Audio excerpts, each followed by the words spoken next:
Humanity, a new religious call. Humanity, religion for us all. Humanity, now we all can see. Humanity, how much better we can be.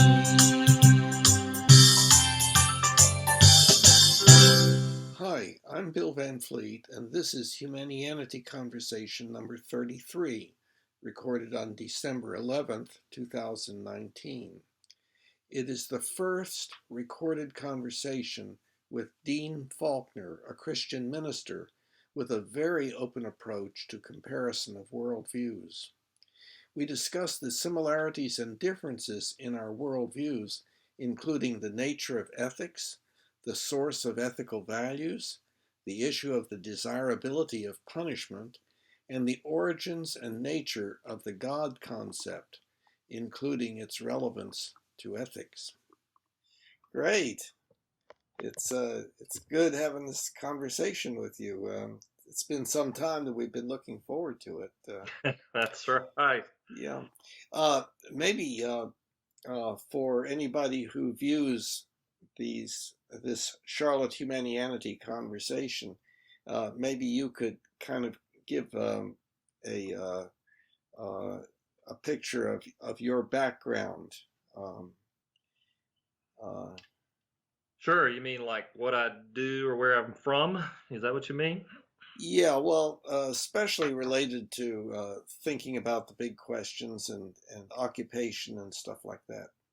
Okay. My name is Dean Faulkner. I am a pastor in the Charlotte area and been pastoring for over 20 years. I'm also a church planter and love to talk with folks about worldviews, as you know too well, Bill, from being in our own group about that. So I think it would be important for everybody to know that I did not grow up a Christian, and I did not become a Christian until I was a teenager.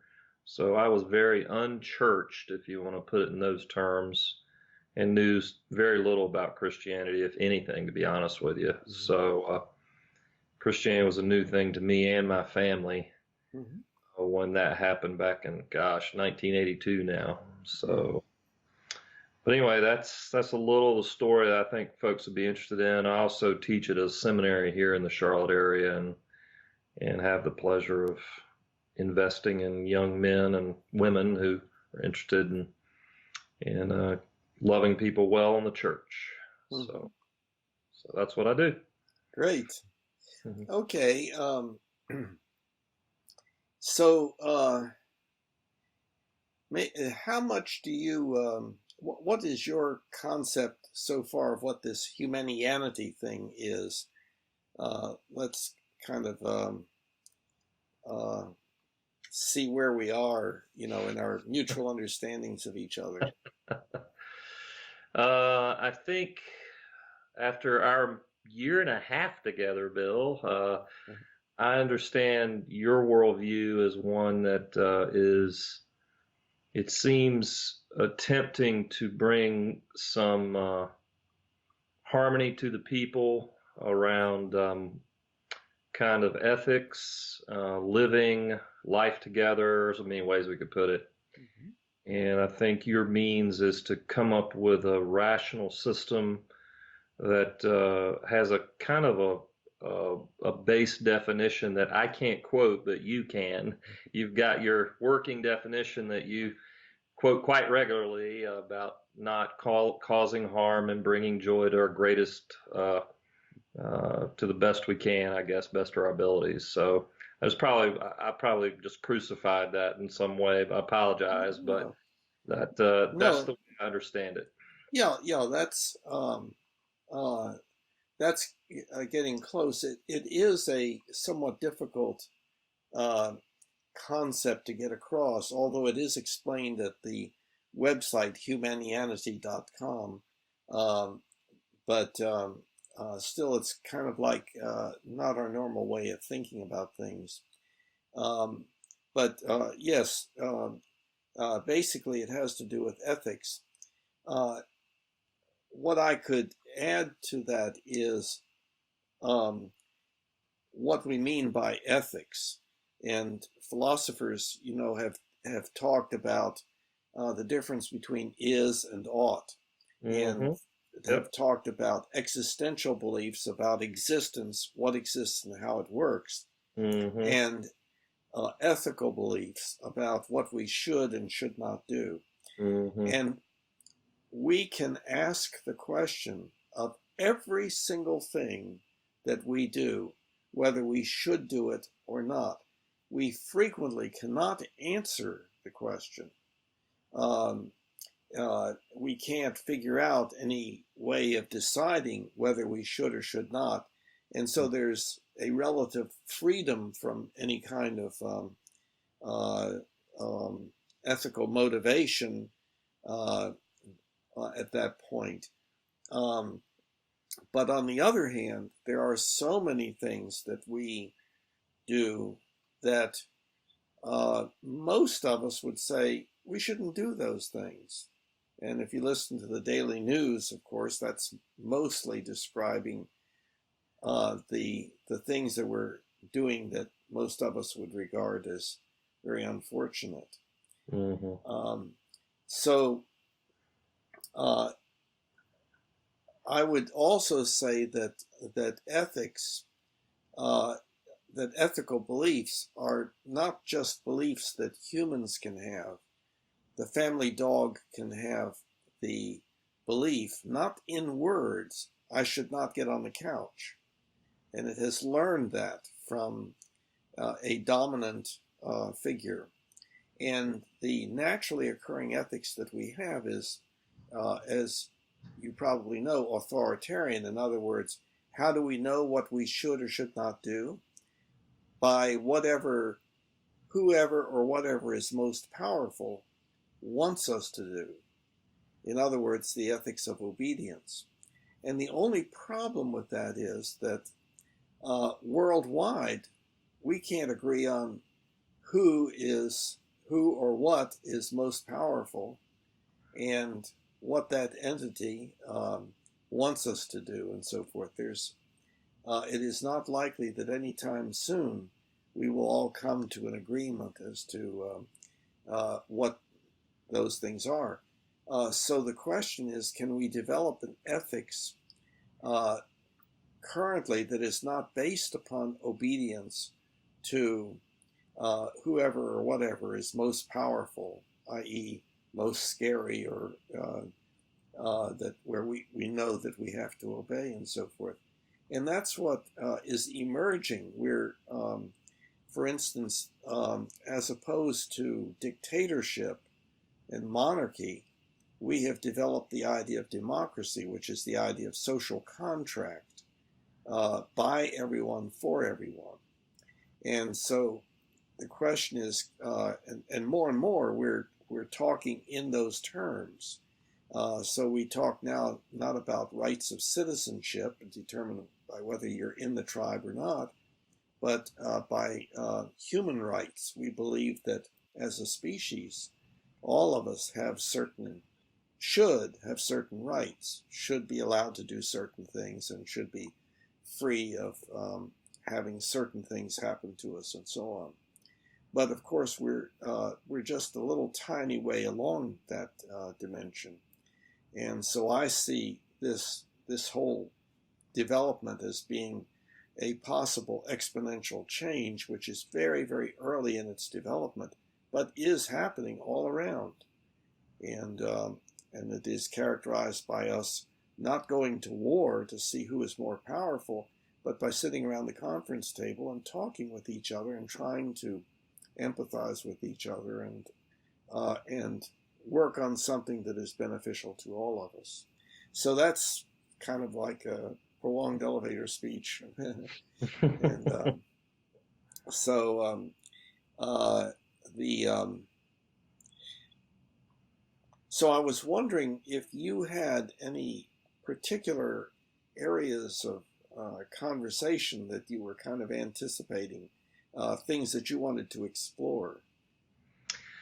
Well, I guess as I listen to your explanation, and as a Christian coming from a Christian worldview, I do.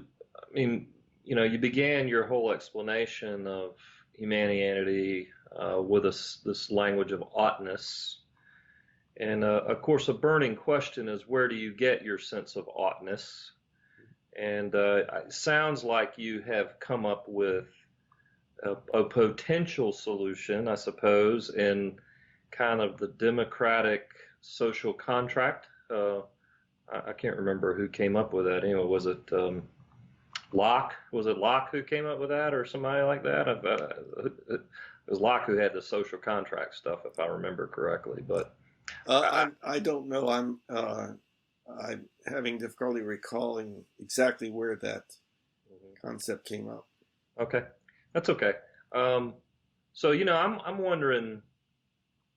Uh, Clearly, what I heard you explain, that clearly agreement about in a group of people is a high value for you, a premise, if you will, even to what could make mankind get along better, among other things. So, how important is agreement to you, and what do you do with disagreement? That would be a kind of questions I would have. Yeah, excellent, great. Yeah, that is a key issue because, and on the website, by the way, one of the in the home section, where at the top it says challenge, and it describes why it's so difficult for us to do what it would seem that we would want to do. But and it indeed there is this problem with agreement because people have negative views about agreement, and I think it's an unrealistic negativity that is probably based upon oppositionalism that is fostered by our tendency to punish children so that children increasingly wait for the day when they can be free and take an opposite stand from whatever their parents stood for and so forth. It's especially in adolescence, quote, adolescent rebellion, is considered to be a normal phenomenon, but actually doesn't have to exist, and I think is produced by this tendency that we have of punishing children. Now, I stand pretty much alone in this world about, well, not so much anymore about not punishing children, because everybody believes, oh yeah, you have to punish children, otherwise they will run wild. They will run out into the street, or they'll put their hand on the hot stove, or they'll mess with the electrical outlet. Those are the three things usually. And but there are books coming out on non-punitive child rearing, not labeled that because it would not sell, but instead positive discipline is usually what it's referred to. Anyway, what I would say is that if we cannot agree about anything, we die. We are highly interdependent. That interdependency means cooperation. We have to cooperate with each other. That means we have to agree on who's going to do what and have some kind of social functional unity. And of course, that happens naturally within the tribe. And that's true not just with us humans, but also with chimpanzees and so forth. Dominance hierarchy species have this social unification, this cooperation that is produced by the impact of the culture on, in other words, the culture being the way that we do things and so on. And so offspring learn, oh, better not do this, or oh yeah, I really get a lot of reward for that, and so on, which is again the authoritarian source of uh, uh, of the ethics of the culture. But on the other hand, there is so much that we can get wrong, and so many mistakes that we can make, and we make mistakes all the time. And so the goal is not just agreement all by itself, because we could agree to do that which would be horrible, and frequently do actually, within a particular group or tribe or whatever you'd say, country or whatever. Yep. But so we would have to add in that working toward agreement is terribly important, but always, always with the understanding that whatever we came to agree about could always be challenged and could be revised, could be reconsidered, and so on. So I'm not saying that, oh yeah, we just need to strive for agreement. It's more complex than that. Where do you get this sense of oughtness about agreement? Like I mean, why agree? I mean, why does that even matter? I mean, Well, and let me just couch this by saying there is okay. much that I will agree with you about in a few minutes, but let's get to your kind of assumptions of why is there even an oughtness to agreement? Where do you get that from? Well, first, the sense of oughtness. Let's make sure we're talking about the same thing. In other words, philosophers have referred to that as the ethical sense, and it's the motivation that comes along with a belief that I should do this or I should not do that. So if that's what we're meaning here by the feeling of oughtness, then I would say that comes about through primarily the rewarding and punishing aspects within the culture being like just the family at first, what mother reacts to and how she reacts to it, and then what the rest of my family reacts to, like when I do such and such, I better not do that, and oh boy, I really get points for doing such and such, and of course, child rearing is more complex than that. So there's punishment, reward, teaching, which is primarily a verbal sort of thing, but not necessarily. And then modeling for identification, I would say. Okay, so the oughtness, where does it come from? Is I think is from the impact of the culture, one's subculture or larger culture, on oneself over a period of time. That's where the feeling comes from. But then the other question is, well, how do you? Experience? Do you mean experientially, like we know from history, from experience, that if you agree, it goes better. That the oughtness comes from that. Is that what you're saying? No, I was. That was going to be like part two of what I was talking about. I was talking about just the feeling of oughtness, and it has to do with the reaction of one's culture, subculture, the reaction of others to what one does. When we come into the world, we don't fit into the adult way of doing things. We're children, and we have to learn to not throw our food. We have to learn not to hit our brother or sister. We have to learn to be neat and tidy, and so forth. And how do we learn that in a non-authoritarian environment? Oh, okay. Well, that is a that is kind of a separate issue. In other words, Sure. well, we what what we it is normal and natural for us for it to be authoritarian.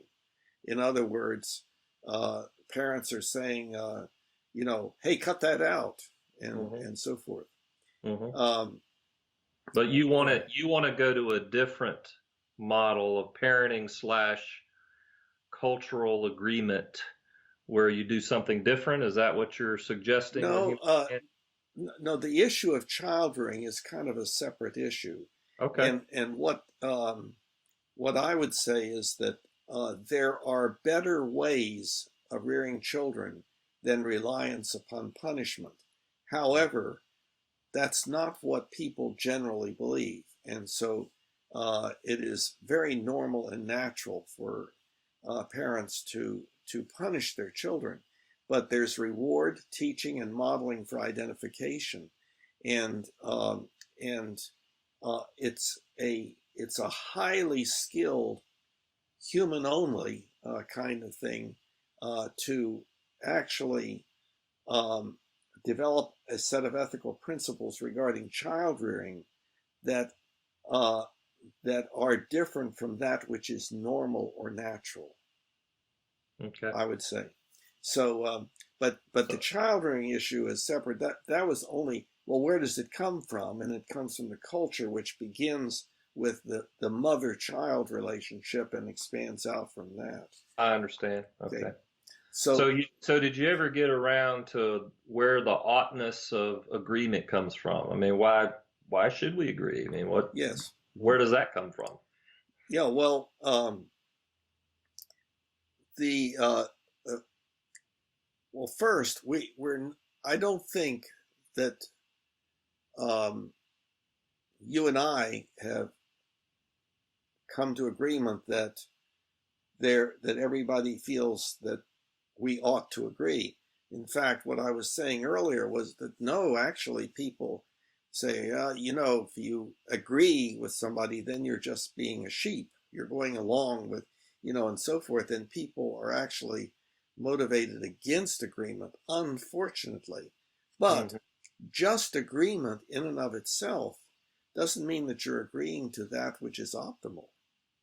Okay, that's So helpful. yeah, so therefore that's why it's so important to to always be open to uh, the challenging of any current agreement or the challenging of one's own beliefs. Hmm. Always be interested in the ideas of the other, even though they are not the same, Right. and working on trying to arrive at what is optimal. So So you're suggesting that a way to kind of work through what is optimal is kind of empathic listening, or at least being able to articulate what the other person's saying with some degree of charity or kindness rather than demonizing them and things like that. yes, the demonizing, there is a phenomenon um, that is built into us as a dominance hierarchy species, I think, and that is our tribalism. We Mm-hmm. tend to be in our group, and we give preference to and empathize with our in group as opposed to them that are not one of us, and so on. Right. And Okay. and of course, we know where that leads. Mm-hmm. Yep. So and we're experiencing that in the world today, and it's at our great peril because we easily can have nuclear rain, with this nuclear chicken, who's more powerful than whom. But Mm-hmm. I think that that going back a little bit earlier in our discussion, the business about why agreement Mm-hmm. is important. Um, agreement, of course, has different meanings. The word Yep. agree. Yep. It can be that two people can actually agree regarding a particular issue and not ever have met each other. But if they have the same view, then they are in agreement. They just don't know it. Then there's the Hmm. statement, "I agree with you." That's a different meaning. Uh, so um, and that is a statement, whether true or false, that I have indeed the same belief that you do as to, in this case, well, it could be with regard to anything, whether the earth goes around the sun or whether we should be kind to the homeless or, whatever.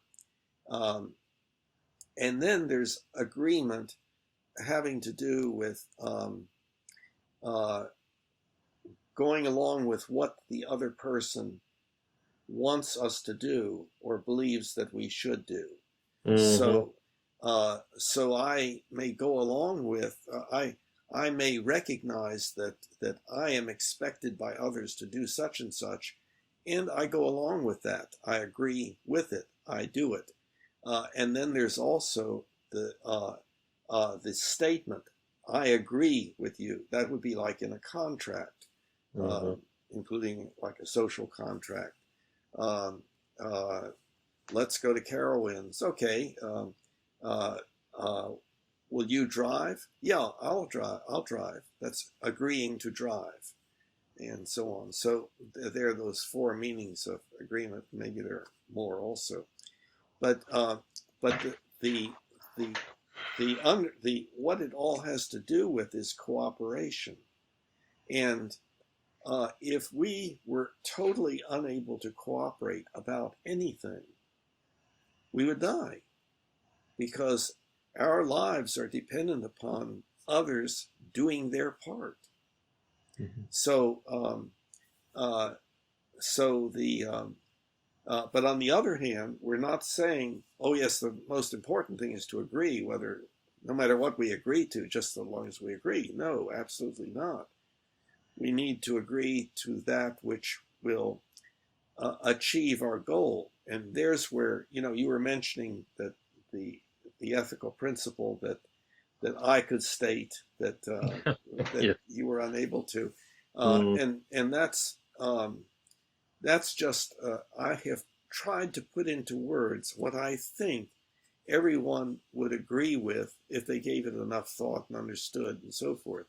And that's this ultimate ethical principle, and that is we should do that which will promote not only the survival of our species, Hmm. but also as much joy, contentment, and appreciation as possible, and as little pain, suffering, disability, and early death as possible for everyone now and in the future. And uh, now, maybe somebody else would have a different ultimate ethical principle. They might say, no, we have to divide up into the ones that have a good life and the ones that are bad, and so forth. But um, or there's this one. We should do that which will promote the greatest diversity uh, of species on our planet, Hmm. in which case we should kill ourselves, humans, because we are we're causing a major extinction, as I understand it. So, but I don't have that ethical principle. So it's purely arbitrary. Now, many people would say, well, okay, so you don't think there is a right and wrong, it's just whatever you decide. And yeah, would maintain that. And then people would say, "Oh, well, then you believe you can do anything; all is permitted," and so forth. No, I suppose somebody could say, "Yes, my ultimate ethical principle is I should do whatever I want to, whenever I want to, no matter what, or something." That's not. I advocate for that Humanian ultimate ethical principle. So it's great the questions that you've asked. It's kind of it I've done a lot of talking, and I don't know that that's that's a good thing, but it to have a basic orientation so that we know what each other mean. Yeah. So hopefully we'll hear Yeah, more. well, probably, I'm coming from a very different point of view as a Christian. I will say, that is something we have in some degree in common with all people, whether they're Christian or not, is we think agreement is a good thing. In fact, our scriptures talk at length about agreement, especially between Christians, and we have a very mixed history of that even among ourselves. But it actually commands us to agree with one another.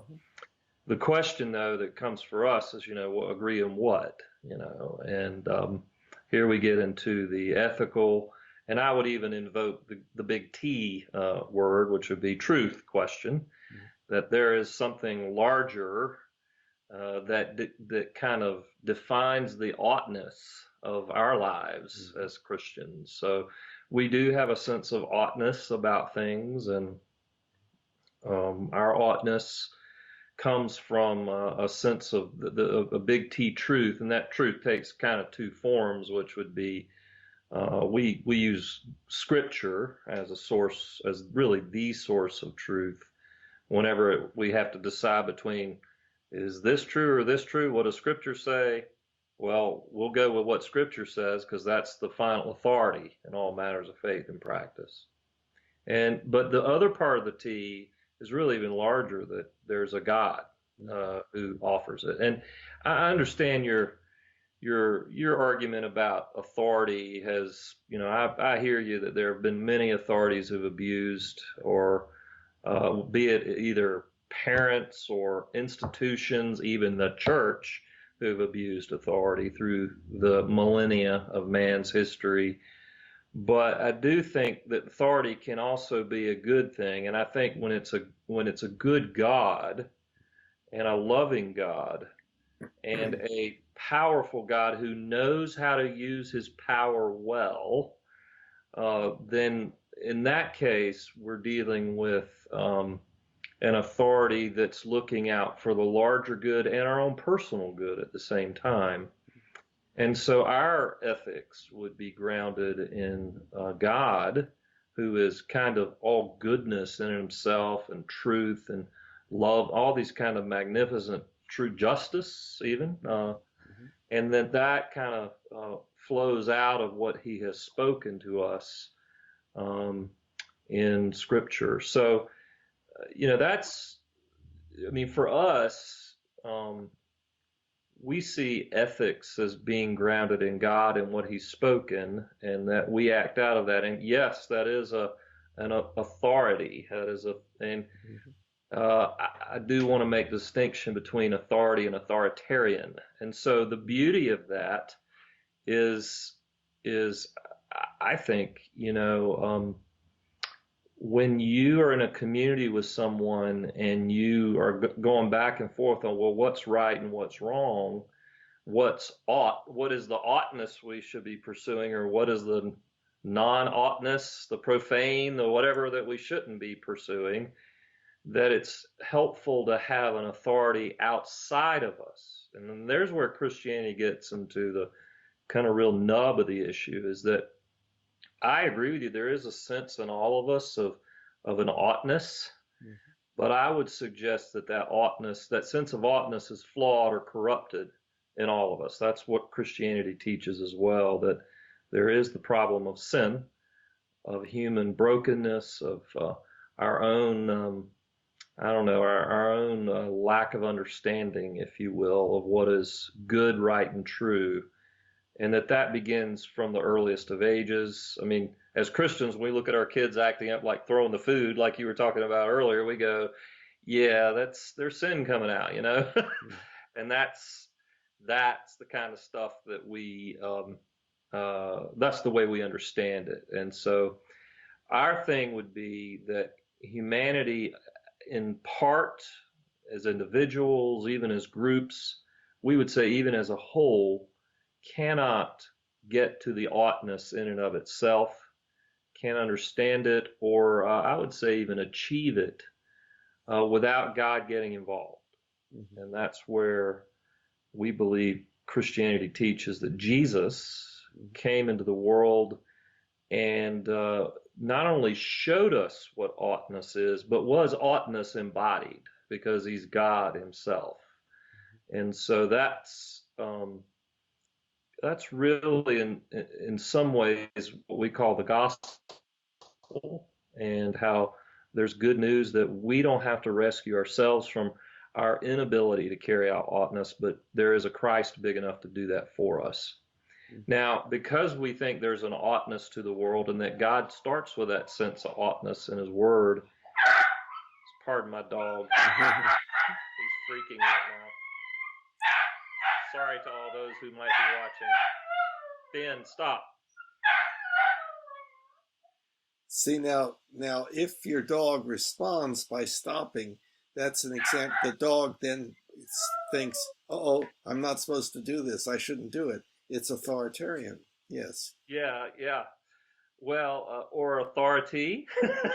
Maybe, yeah. Good point.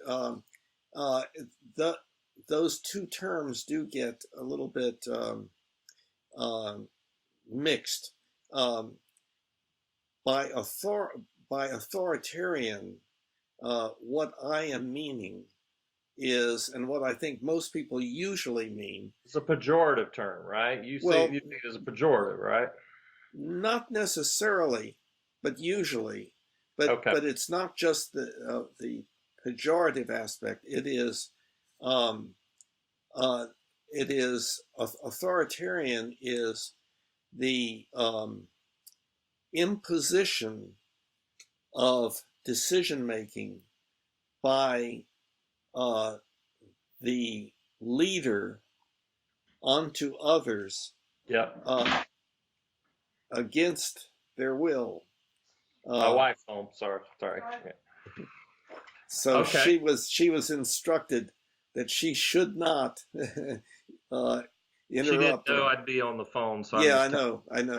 I have little Skype signs out for when Kathy comes home, and so on. So yeah. But staying with what we were talking about. So authoritarian usually means the leader imposing upon others that which they don't necessarily want, but which they have to go along with because the leader can inflict unacceptable suffering or consequences. Right. Whereas authority usually means that the person is more knowledgeable or skilled, more knowledgeable essentially in a particular area. And so we rightfully look up to authority because they have those skills. So if you take a culture, a group, and it has complex functions to carry out, then it may be that it's best for this person to do this because this person knows more about that sort of thing than we do.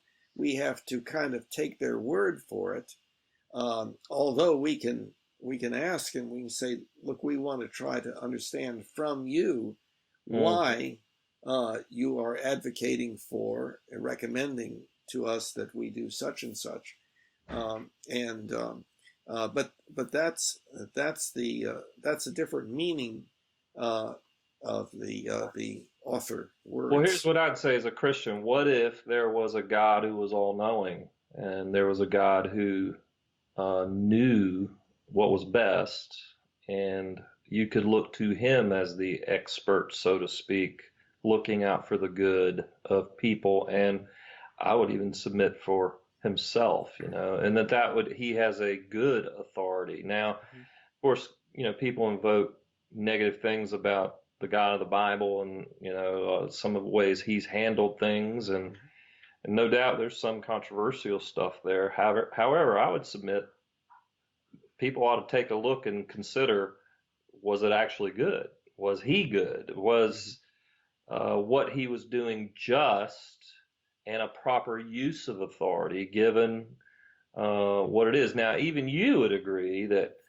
our authorities on earth properly inflict justice on people, putting them in jail for violent crimes, things like that, in order to restrain evil to some degree. I mean, even you would agree that, right? There is a just use of authority. Um, I would, no, I don't think I could go along with that entirely. There are some Okay. mixtures of concepts in there, but and also, see, I don't maintain that my beliefs about things are the normal beliefs that people have, Hmm. and uh, Well, neither are mine. yeah. So um, see, I think that the word justice has components to it, some of which are not positive. Um, uh, when people are seeking justice, they are often seeking revenge, punishment, and so on. Well, Now, they see well now. See, in my case, as a Christian, I wouldn't call that justice. I'd call it revenge. yeah, That yeah, I'd make it really clear that's not justice, even though people might invoke that word. And certainly, there have been individuals, even nations in history, who have invoked it. That's where the good news for me is when people are competing over is that just or not, even nations. I can appeal to a God and authority speaking through his scriptures to say, well, this is what actually is just, and okay, yeah. mhm, Well, let's take a specific example where I think most people would disagree with me, at least uh, at the okay, beginning. hmm, And that is, let's take somebody who is, let's say, a serial killer. yep, Okay. And so he or she hmm, has caused a tremendous amount of pain and suffering, oh yeah, and so on. So hmm, now he is apprehended, hmm. and uh, I absolutely would agree that he should be quarantined, just as if he had Ebola, because And and why would you say that? Oh, you're going to tell me. yeah, because he is dangerous to other people. And how do you Now, know? wait, How do you wait. define what danger is? I guess is what I'm interested in. Okay, causing pain, suffering, disability, and or early death. And this is Okay, a serial killer. you're He's kind of a causing early prime death. principle that you're working from. Yeah. Okay. Well, I think most everybody would agree Mm, that that we don't want uh, early death inflicted on us by other individuals. yeah. So Oh, so sure. Sure. okay. However, So well, wait. how we get there is different. Is what kind of what Okay. you're looking at. Yeah, Yep. yeah. Okay. But this is just to clarify something about the word justice. Okay. So so what you were saying was that we put people in jail. Okay. Now I am in agreement that this individual should be quarantined, i.e., put in whatever you might call it, jail, prison, or whatever. Mm-hmm. However, where I would disagree would Mm-hmm. be most people would say, yes, the person must be made to suffer. And I say we should give that person as good a life as possible within that setting. You mean suffer by the death penalty? Is that what you're Not suggesting? Or necessarily. okay. When we lock people up, Yeah. we deprive. Solitary confinement, things like Yeah, yeah, which is torture. that. Yeah, Okay. and because it's horrible to be isolated socially and so on, and we do that for huge numbers of years and so forth before finally killing the individual, perhaps. Uh, but we prevent them from uh, doing things um, that other people can do that would not be harmful for them to do. And Now, I'm not real familiar with the prison systems and so forth, but my understanding is that uh, they are not optimal. And um, So uh, you know the difference between retributive justice and rehabilitative justice, right? that's, I believe, getting to it. Retributive justice would have to do with uh, evening the score, so to speak. Would be you have caused us, the family members of this individual whom you killed, tremendous suffering and so forth. And so we will not be satisfied until you've had at least that amount of suffering yourself. And so, therefore, we're going to not just put you in a particular place that is a quarantine, uh, Mm. but we're going to also make that such that you will actually have to suffer. Most people will say that, um, and that's something that I think our species ultimately may come to no longer maintain, but I'm not certainly. I'm not sure. I mean, and I know law enforcement people, attorneys, the whole nine yards. I've known government officials. I'm not sure your premise is right. I don't think anybody would say they must suffer. I mean, granted, maybe family members will feel that way, but on the whole, when Ben, stop. Sorry, Bill. My apologies. No problem. Yeah, when someone, uh, people, I think all across the board want to say they must pay a penalty, they must pay the price. They'll use that language more, Mm-hmm. which I think is different than you must suffer. I mean, I don't think they're the same. Well, why? Oh, pay the penalty. Mhm. Penalty refers to punishment. Punishment is making the person feel bad. It's inflicting pain, suffering, disability, and/or early death on the Well, individual, this is isn't where it? my worldview and yours would be very different. I'm like, Oh, I think okay. if there are some things people should feel bad about, and if you've killed people, multiple people, to use your example, then you should feel bad about that, whether it's in prison or whatnot. Now, we can talk about sociopaths and things like that, but I do think. Um, I don't share the value you do around justice being let's not make people feel bad. I mean, I think it doesn't matter how they feel. There isn't, well, this is where you and I are different, is there's an objective truth, an objective sense. And granted, as someone who's known people who've lost loved ones, and I've even done funerals for murders, Mm-hmm. it's just even putting a guy in jail is not going to pay the price entirely, but there is a sense of satisfaction that this person is restrained and that they are paying a price for in a temporal, civic sense for their crime. Yes, so So they are being punished. yes, yes, Okay, and punishment is the uh, the causing of pain, suffering, disability, and/or early death. yeah. I'm probably not going to grant you that premise of what punishment is. Okay, what do you say it is? I think punishment takes, well, you've already kind of talked about how there are different kinds of agreement. Well, there's different kinds of punishment. Some Yes, punishment is done indeed to cause pain of a emotional yeah, some kind of form that is intent to suffering, actually. suffering. There's a difference between malice and justice. Malice is when you want to hurt someone. Justice is, there's a larger issue here of setting things right, and that must be done. Now, as a Christian, I think that even in our civil system, we need a sense of setting things right the best we can with what we've got.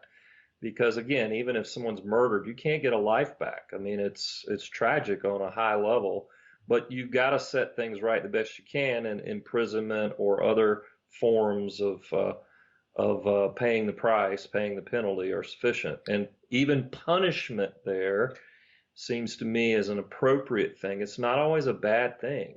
Okay. So that's where you and I probably be different, although I may be Yes. misunderstanding you, Bill. So feel free to correct me if you need to. Well, I think there is some blurring of distinctions that is happening, which is normal and natural, Mm. and we are in agreement that we disagree about certain aspects of this, but it Yep. is but one of the things. See, the problem is we have different words, all sorts of words and ways of saying things, Yes. which make it seem like, oh, I'm not saying this, I'm saying this, but they may be the same thing. That's And correct. setting things right Mm-hmm. uh, is one of those terms uh, Mm-hmm. where I would say we're talking about revenge.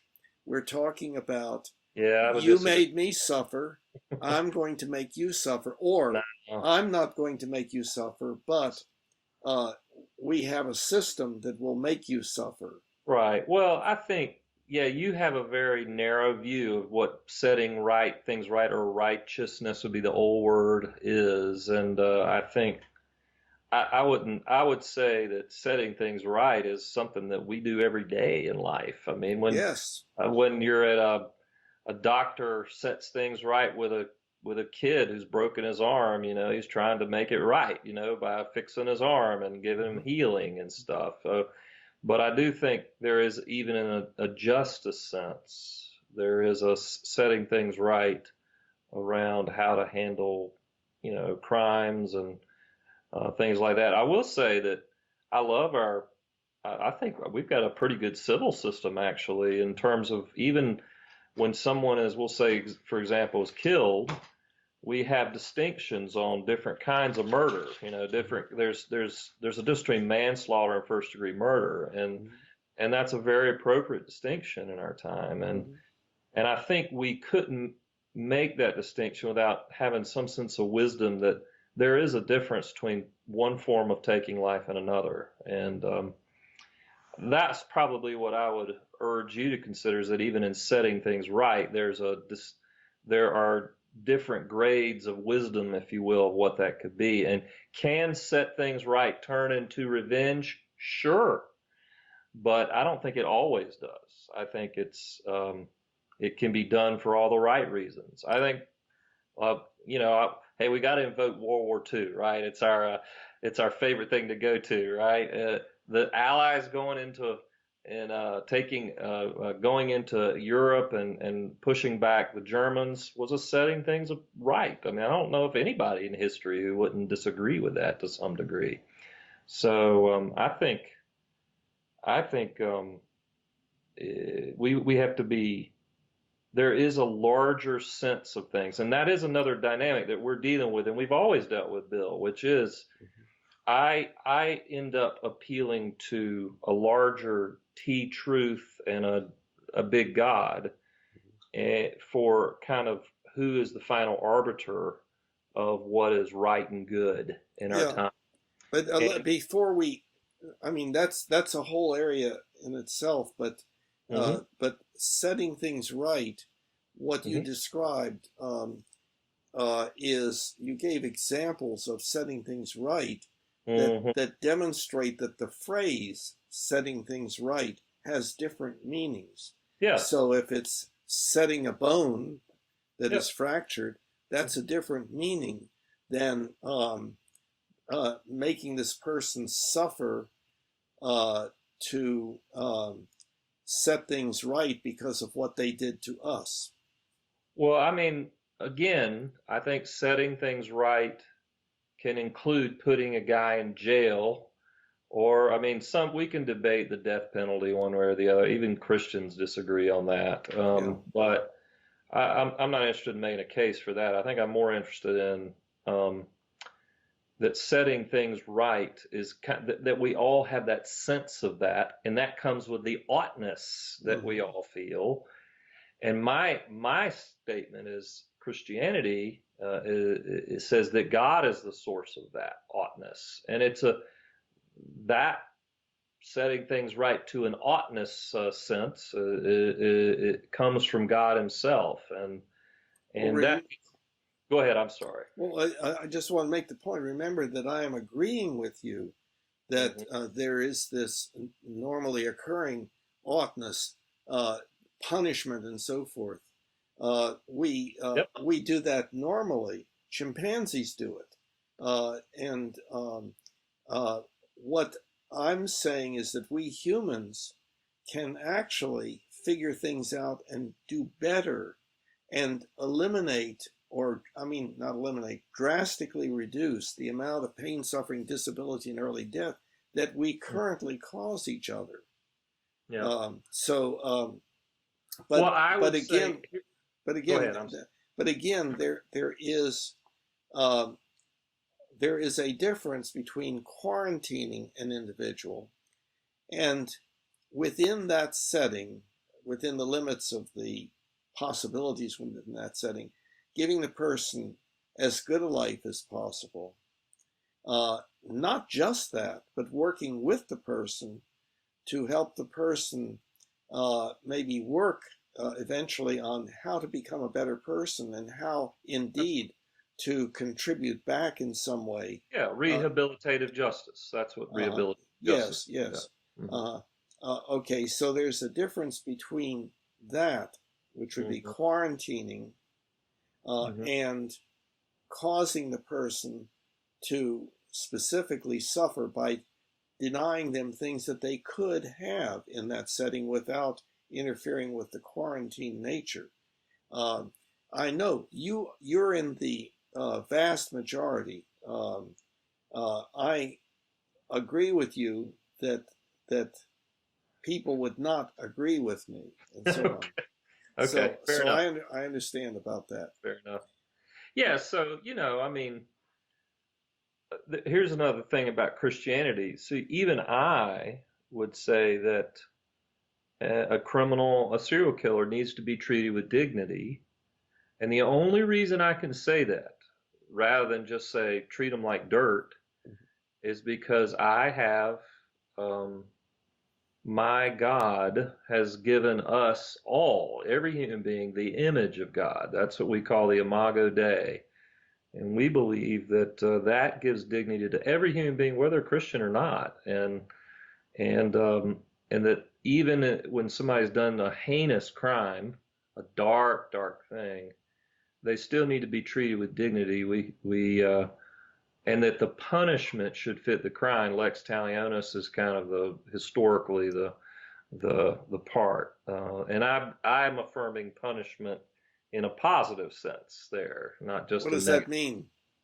Well, Punishment in a positive sense. punishment's not always a wrong thing. It's a good thing sometimes. Well, So I know that you do believe that, and almost everybody does believe that. yeah, I do not, so I'm in a tiny minority. See, yeah, uh, yeah. but Well, uh, that's where we disagree then. Fair enough. yes, yes. Fair enough. And But that, and on that's but on the other hand, you could be right in quotes. I could be right in quotes, and I think what's important is that we listen to all opinions and try to analyze uh, why one is a better opinion than the other, and that's what we're doing. We're sharing our ideas about this, yep. and so I hopefully anybody who views this will consider it to be valuable in that it stimulates some thinking about things that we ordinarily don't think about but just accept. Well, to that point, this is where I like the rest of the story of Christianity, which is um, because oughtness is a struggle for everyone. Granted, some it's more severe and more radical and darker and all that, but for all of us, we struggle with a sense of oughtness. I think God sent His Son into the world to set things right, to bring oughtness to bear, and He did it in multiple ways by living the holy life that nobody could get right in all of humanity, and that Jesus is the supreme human, if you will. And he's not Superman. He's very much human like you and I, but he has a different, very different life. And I believe he's God himself in the flesh showing up.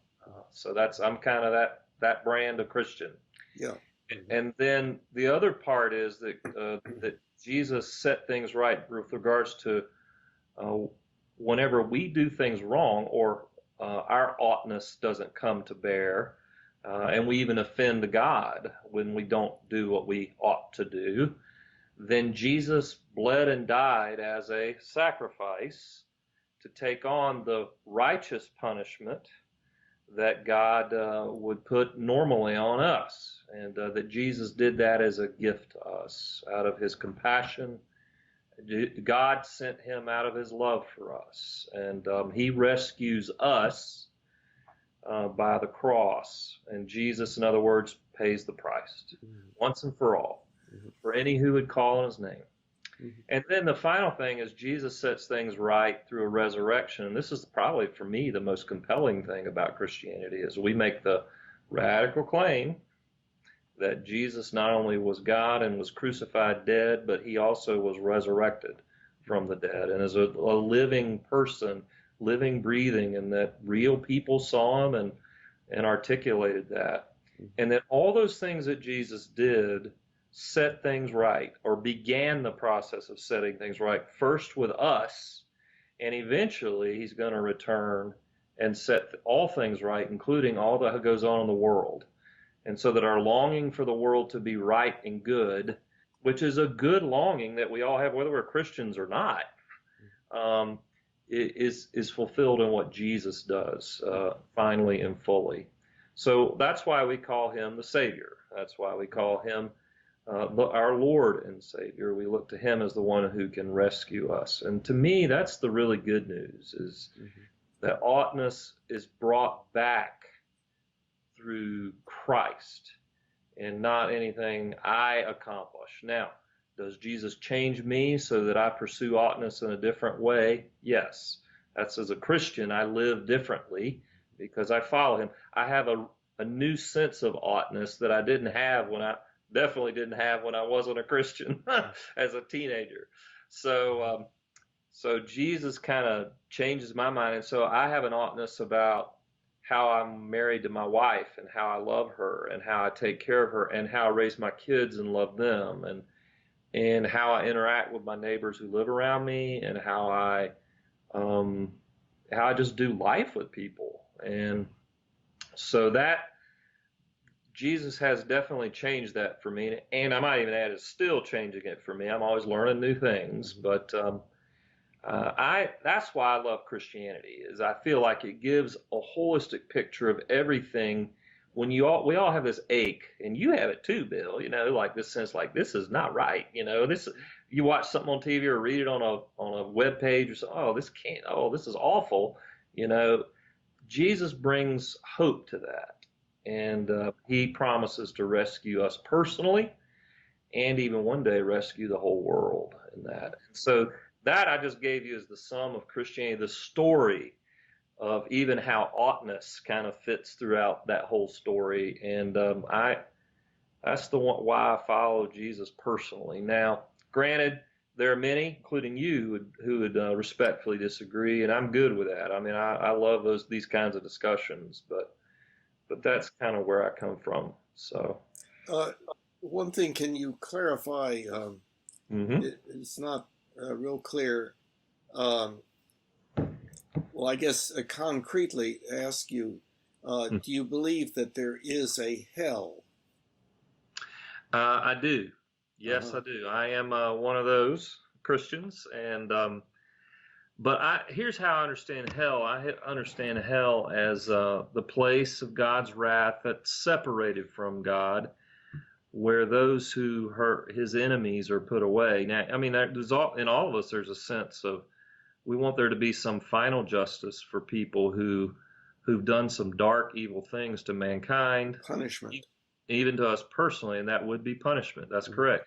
But I see the wrath of God, the punishment of God in hell, not as a negative thing, but as a righteous thing, as a good thing, just like a good judge in our nation would say, serial killer, you're going to jail for 100 years, and here's the nature of your sentence. I think all of us would applaud that judge and his sentence of what price the man would pay. Not all of us. Not except for Bill. Except for Bill. Yeah, but I think there is an element to God being still good, wise, loving. There is such a thing as even loving justice, where someone has chosen to not follow him, and he says, well, if you don't want to follow me, then, well, you go do your own thing in this place that's under my wrath. So that's a little bit of what I believe around hell, and I know it's a very controversial doctrine of Christianity. But one thing to underline is you do your image of or belief about God is that he or it or whatever is develops wrath, in other words, anger, and engages in punishment, in other words, makes people suffer that he is angry at. And that would be hell, for instance. Correct. But here's the thing I would say is that, I mean, Bill, we all carry a sense of anger, or generally, I'll say, at certain people for things they've done in society. I mean, to this day, you and I know in our little group, we invoke Hitler once in a while, right? But a lot of us, we won't say necessarily you, but a lot of us will say, we all still have this latent anger about that man. And I say it's not unjust anger. It's not inappropriate anger. Okay. Well, let me clarify what you said. That we know, Bill, you don't go along with this. Well, that's probably unfair. Forgive me if it is. So yeah. No, it's not unfair. It's how you perceive things, and that's important to know. And that in that way, then, if there are things that you perceive about me that I inwardly know are different, then I can give you feedback that no, it's not exactly that way. Give me feedback. Correct me if you even need to. I'm totally good with that. Yeah. Well, this is what we're talking about that we all have anger and so forth.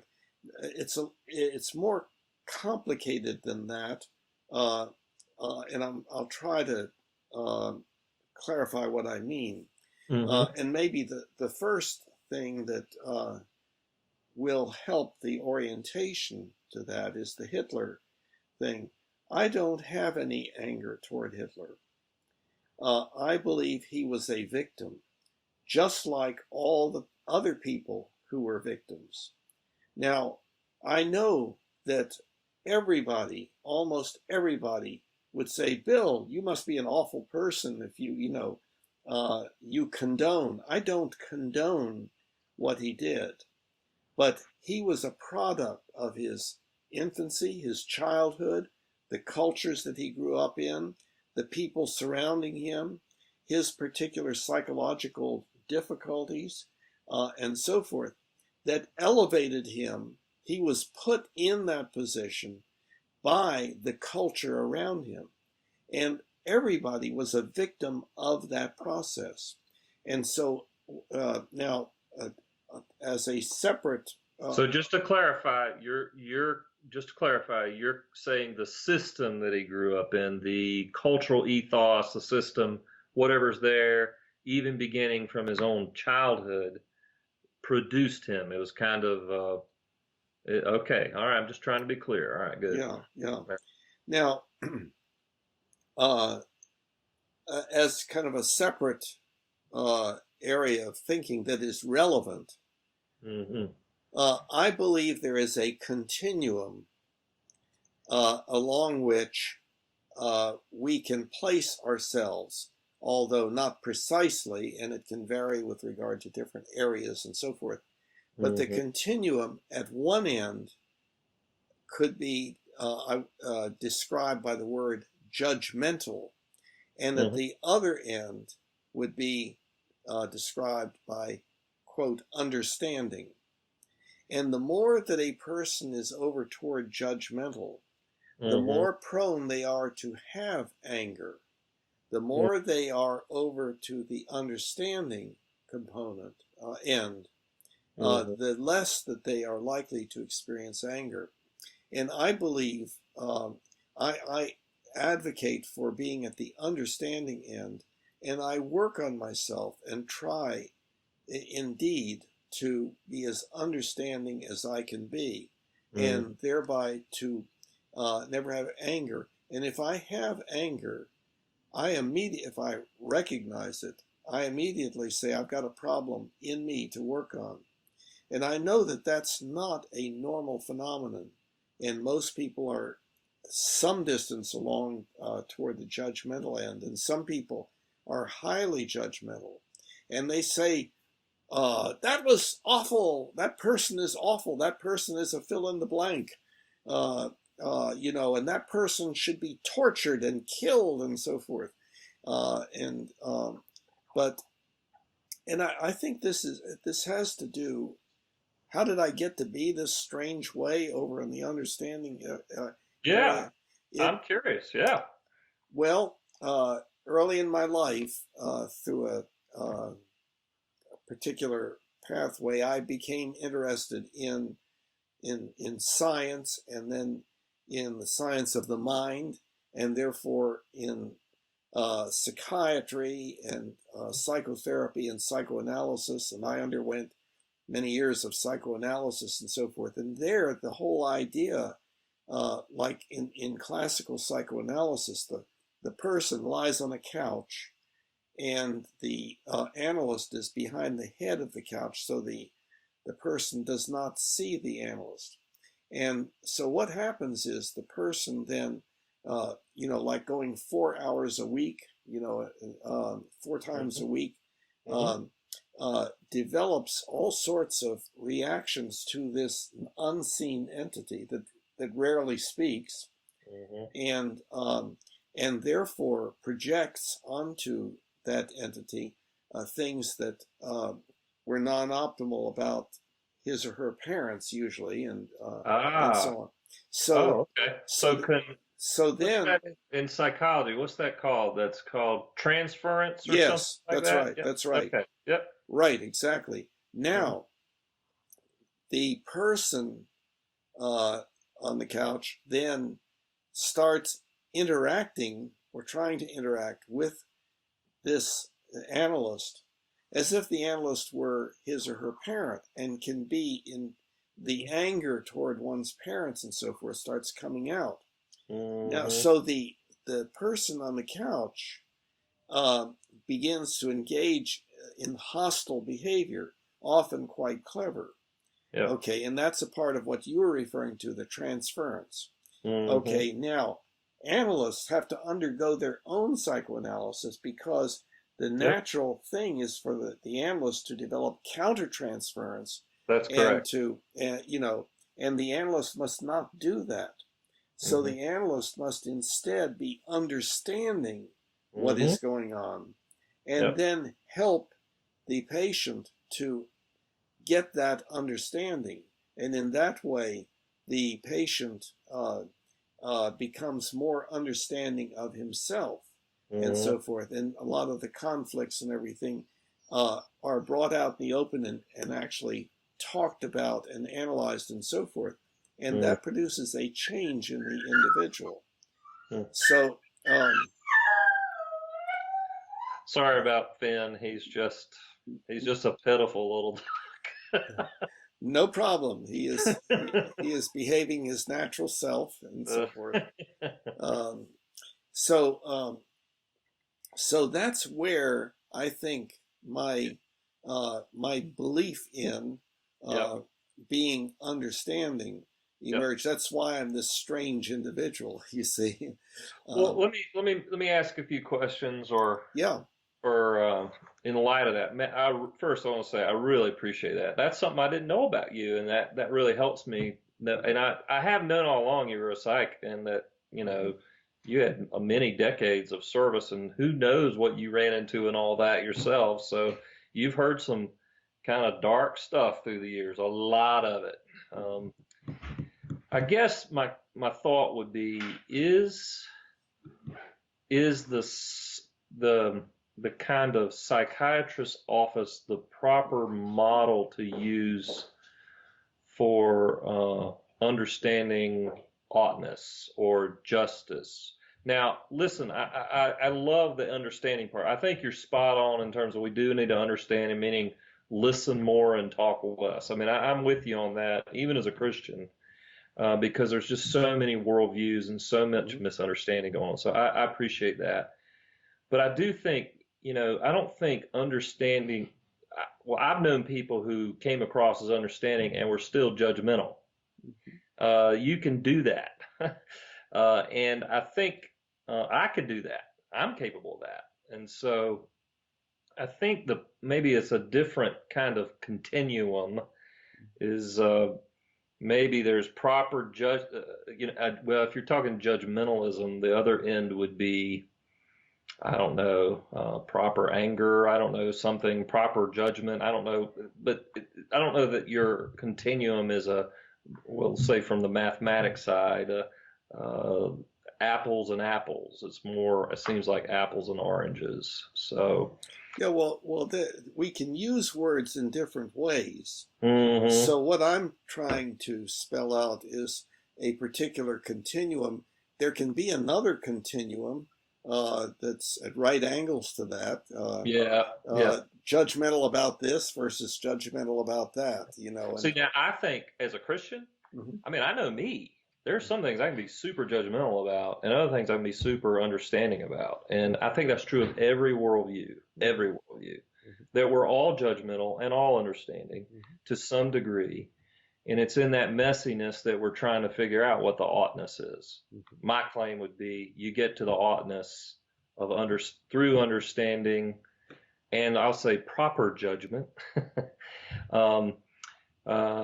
through a God who is the epitome of that in so many ways. So that to me is kind of my hope, because you and I could go round and round on definitions, you and I could go round and round on things, but the long and short of it is I think God made us, even you and I, to be friends, to figure it out together and talk through things, and even if we're disagreeing, to disagree agreeably. And we need more of that in our time too, and I think all of us would agree to that in this environment we're in these days. But all things considered, I do think using the psychiatrist's office, albeit I bet you were good at what you did, it doesn't work in every environment. Just like the pastoral tone or the pastoral office doesn't work in every environment. Well, I'm not sure though what you're saying is based upon. In other words, what you are assuming that I believe, that I believe that all situations should be as if they were in the psychoanalytic office and so forth. Then clarify for me. What is different about you using that kind of very real personal experience, which I totally understand because I've had people have transference on me. What's the difference between that and your continuum? What is the difference between those? Well, see, what I was describing for you was how I came to be. Okay. How I came to this rather strange idea in many people's minds of this continuum between judgmental and understanding. Okay. The analyst is not. The analyst has a commitment to be understanding of the patient and not develop anger or other feelings toward the patient that have nothing to do with the psychoanalytic process. With the psychoanalytic process is one where the patient comes to understand more about himself or herself, and to work out conflicts within himself or herself, Mm-hmm. or to learn the effects of his or her behavior on other people that Yep. are not necessarily optimal and so forth. Because it is very difficult to do that, as you know. We, Mm-hmm. it is very difficult for us to come to a conclusion that what we have done has not been the right thing to do. We tend to it is hard to change our beliefs about anything for This is various true. reasons. This can So be true. Yep. so I totally agree. so I was just saying that the reason I'm so strange is because I've had this unusual experience at a time when psychoanalysis had not kind of gone out of, at a time when psychoanalysis was considered to be the epitome of self-understanding and um, uh, of the treatment of disorders and stuff like that. Mm-hmm. Um, Eventually, other Mm-hmm. therapies Yep. superseded it or demonstrated their efficacy at Mm-hmm. far less expense, and so on. But Mm-hmm. but at any rate, uh, so that gave me this orientation, which I nevertheless did not have to the degree that I have it now back earlier in my life. Mm-hmm. So it's not like, oh, yes, back at the beginning, and this was, just getting out of high school and so forth, in college, and then having an analyst and going 4 times a week and lying on the couch and so on. That um, um, uh, that was very, very early in my life, and I still reacted with anger and did various things which I would not currently do. So I have changed over the course of my life. Yep. So, um, but and um, well, there are a number of ways in which our belief systems are different, and Mm-hmm. so running through my mind, I think mention this, no, mention that, and so on. Which one to choose, and Yeah. so on. So maybe we Well, what have. would you like to talk about? I mean, what would you let me be last a side question. What would you like to talk about today? Well, we're talking about all of the things that we're talking about Yeah. are things that I want to talk about. Okay, good. Yeah, Okay, all of them. great. The problem is that if we talk about one and then we switch to another and we haven't, resolved that and so forth, then we're skipping around and so on. You're But a little you're a little bit of a maximalist on figuring out issues, right? You want to dig, you just want to drill down deep, which is great. I mean, I'm all for it, but yeah, it strikes me that's a good clarification on what you're looking for right now. That's helpful. Okay. yeah. That's why I think that these one-on-one conversations that then others can view Mm, will help people to think more deeply about um, these subjects. And mm, mhm. uh, it doesn't mean that somebody watching this will come away now a different person, with different beliefs or anything.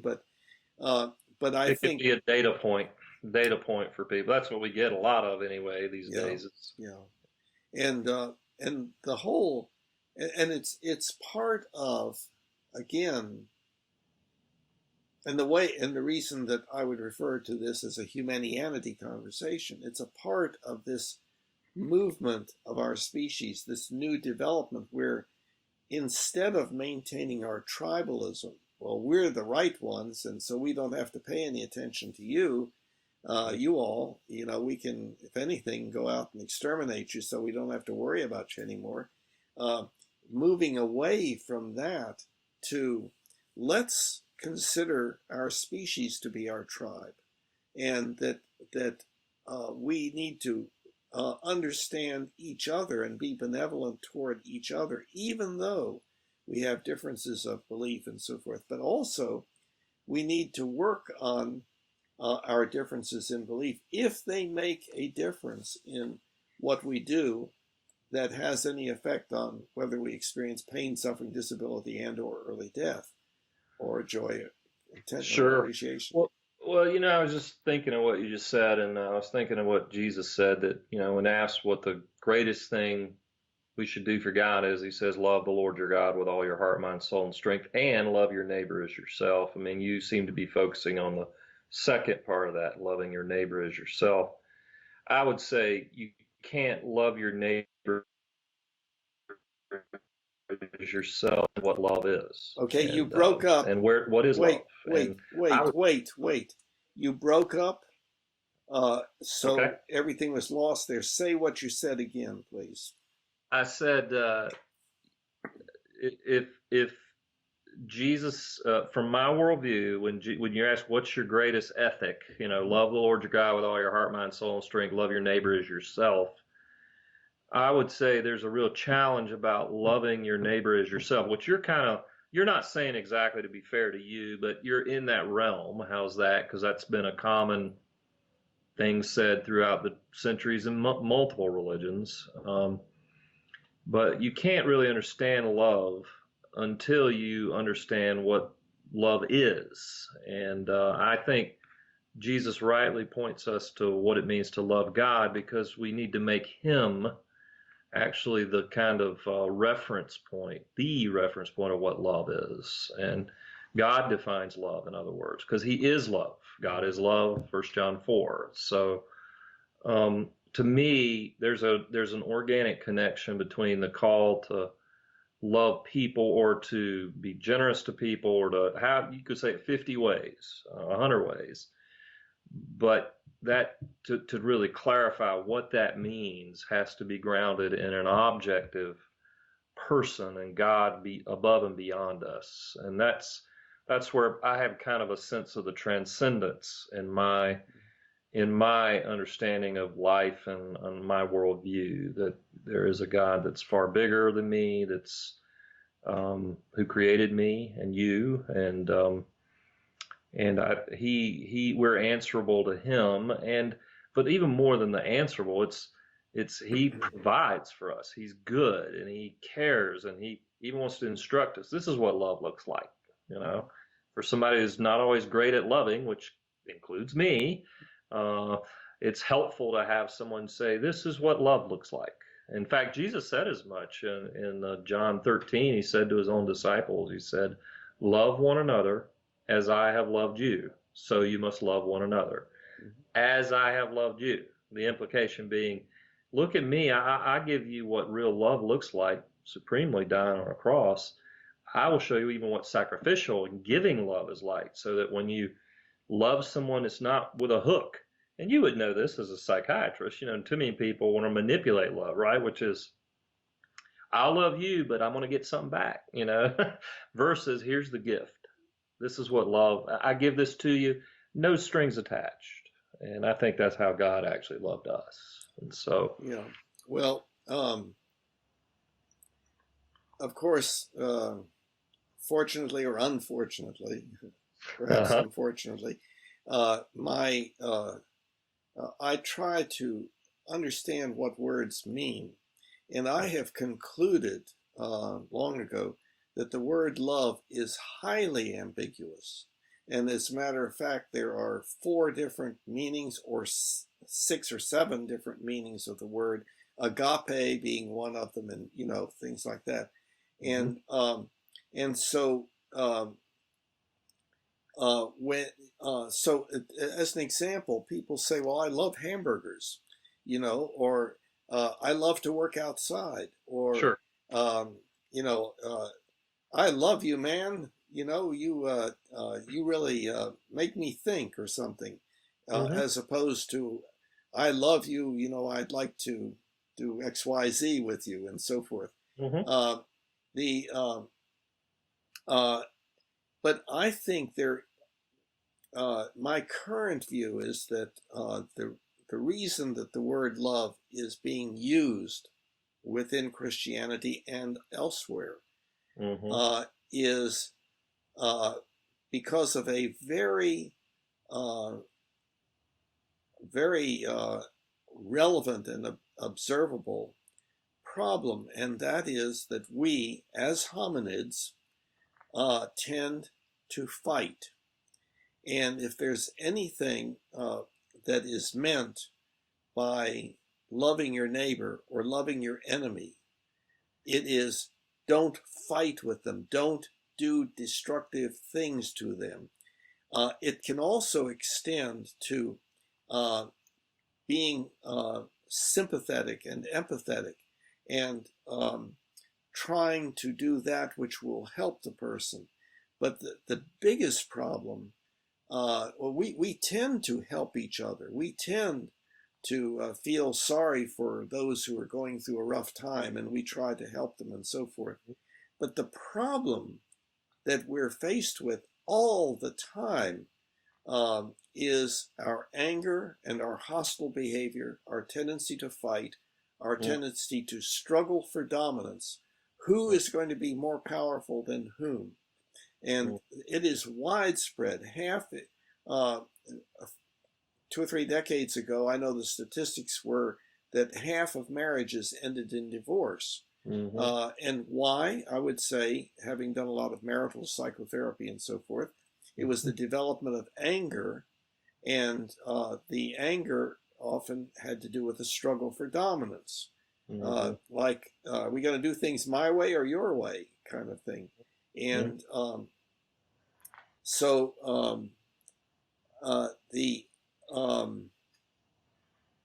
the word love, I think, in that context, when we're talking about with regard to each other, us humans, it is primarily, not only, but primarily referring to not fighting, not also, of course, not taking advantage of somebody, in such a way that they will suffer, not stealing from them, and so forth. Now, loving God is an interesting concept. In the first place, most everybody has a somewhat different, not most everybody, but there are large numbers of there's a large number of different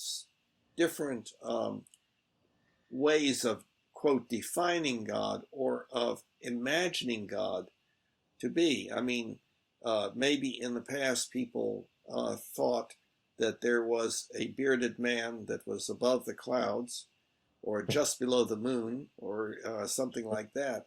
And I think most people do not believe that currently. Most people do not believe that there is any kind of image that we could draw or create that would in any way approximate what this thing called God is. And then there's pantheism and panentheism and all of these different things. So I can imagine if for instance we assume that God is what some people regard God as, namely everything that exists, then that would be loving the fact of existence, of having this opportunity to exist, to experience life, and so forth. And of course, for some people, it's not all that great, and in fact, so terrible they want to end their life, and so on. Unfortunately, sometimes, yeah. But the loving of God can be the loving of all that there is, this opportunity that I have, and so forth. It could also mean loving the idea that I can imagine this, or loving the feeling that there is something that is concerned about me, is taking care of me. And I can't help but think that we humans, well, it wouldn't just be us humans, but leaving that aside, we humans have an experience in life that we always wish we could get back to. And that experience is that of the newborn or the infant who is taken care of by mother. The infant does not yet have a concept, we assume, of self and other, or self and mother, and so forth. But before long begins to develop this feeling there is this entity that sometimes makes me feel so good, and I can go to sleep and I can satisfy this thirst and so forth. This really cares about me and so forth. And that we are all left with uh, the good old days kind of um, not um, not clearly imagined, not that experience itself, but in general, the experience of being taken care of and being, quote, loved by something that, and so on. And that so that we all have that. Are you saying that here in this case God is a projection of something we want? Is that what you're saying, or Uh, very close to that, okay? that we naturally, after we get legs and get kicked out of the Garden of Eden, where we begin to displease mother and get punished and so forth, um, the we uh, we still very much regard that person, mother or mother and father, as being obviously whom I should love and obey and so forth. But as time goes on, the child begins to realize, well, they don't always do that which uh, I would think would be the right thing to do and so forth. And so then we begin to look outside of that relationship and always look toward something um, that brings back the good old days in some way. We don't think of it in that way, but therefore we imagine that there is a parent that takes good care of us and so forth. So let And me just kind of reflect back what you're okay, saying. Like okay, you're saying, okay, we grew up as a small kid and we're cared for by mom, with some tenderness and care, and enjoy that. And as we get older, parents, mom, others, dad become disappointing and to some measure and can't come through for us. Therefore, we start to long for that larger thing, person, and project that there would be someone who would care for us because mom and dad can't come through for us. And okay, that's helpful. All right. yeah, So, yeah. And then there's another thing that perhaps only we humans, although there is some wondering about whether elephants and some other species can do it, we actually become aware of the possibility of ceasing to exist. And that is um, connected with the bad feeling of being isolated or alone. In other words, disconnected from everybody. We mm-hmm. are um, one of the greatest tortures that we can put to an individual is complete social isolation for prolonged periods and so forth. Sure. And so we have a tremendous need for this connectedness to other people, to be listened to have somebody understand me and so forth. And the idea of life ending, even though one is not having any further experience, if one believes there is no, quote, afterlife, there is still this feeling associated with it, the loss of connectedness. And it is a bad feeling. And the existentialists have, talked about this problem that we humans have, in that we can imagine uh, and recognize the possibility that one day we will cease to exist. And so, therefore, the development of the belief that there is an afterlife, and there are many different ways of believing that. Yeah. Um, uh, Well, so here's what I'd tell you what Christianity would say. okay. Christianity would say that, our belief in God is not a social construct, a psychological construct because of unmet longings.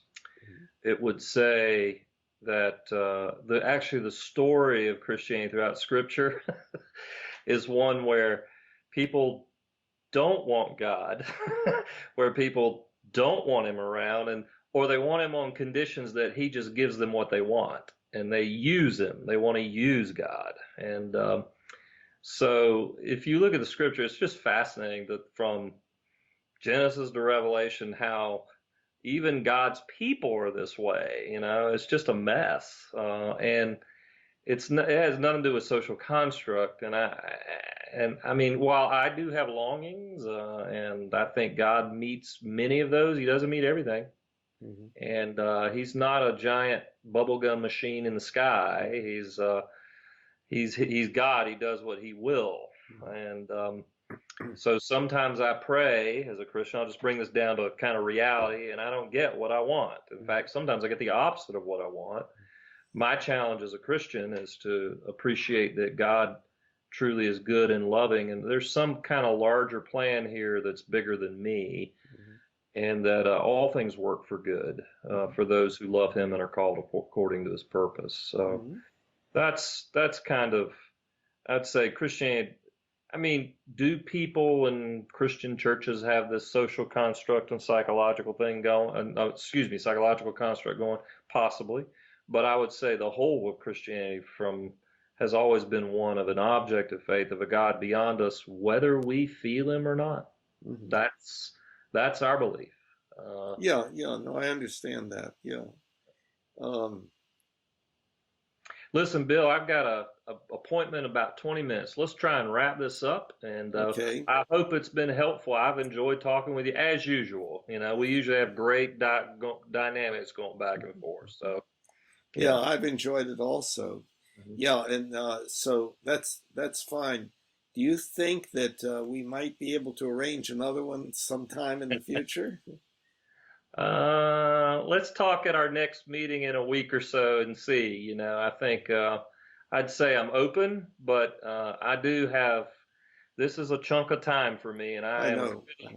I can tell you this coming spring is going to be just, I'm teaching a class and pastoring and planning a church, and it's a lot going on right now. So, but all things considered, it is a delight to talk with you. And I'll say this, I love your openness, and you're willing to dialogue and even disagree well. I mean, I love it. I appreciate that. And I wish even more of us as Christians and even non could learn how to talk this way in a way that's constructive, even though, we're coming at it from some really different angles. So thanks for that. I appreciate it. Well, thank you. I appreciate the same exact thing. So, okay.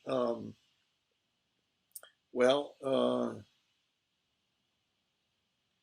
I was going to put in a plug for your exploring the Humanian Belief Manual, and I've mentioned that to you before, but that's like about the 10th thing you want me to do, right? I joke with you about that. Hey, everybody watching, Bill likes for me to do. It's got a long list of things for me to do. So Well, this would be number 2 on the list. We've just done number 1. Okay. At any rate, okay. Well, so let's end the discussion, and hopefully we will be back for number 2 at some time in the future. Okay, Bill. It's a pleasure. And same here. Hopefully I'll see you life, the universe, and anything. Oh, yeah, absolutely. Okay. Take care, buddy. You too. Bye-bye. Humanity, now we all can see. Humanity, how much better we can be.